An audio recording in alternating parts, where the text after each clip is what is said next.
चौधरी गुलाम मुस्तफा सांग नंबर 12 वाले लिखते ने। एक आदम थी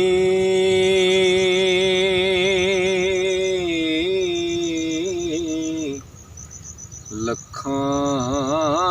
आदम ज़ाद होए, कोई हुक्म अल्लाह कोई शैतान मन दे, अग सूरज दी कोई करे पूजा, लात मनात नू कोई भगवान मन दे, ते कोई बिना मोती ओ गलहार पावण, ते कोई बेजुबान हैवान मन दे, ओ हक मन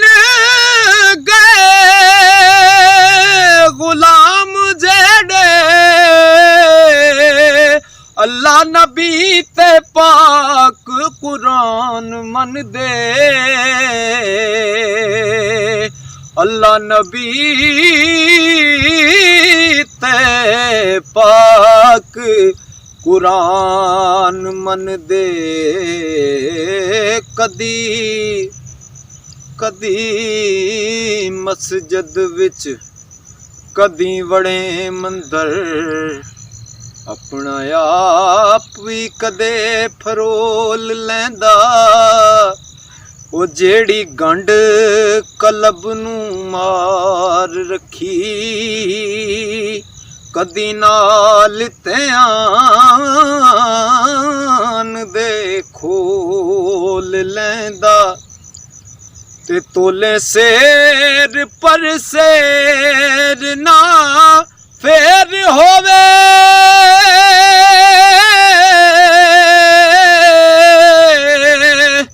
ओ फर्क पास खुदा टटोल लेदा,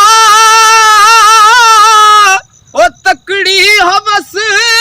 दी नाल मुश्तबा तोले,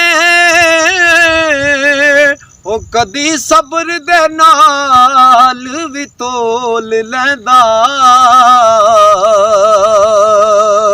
ओ कदी सब्र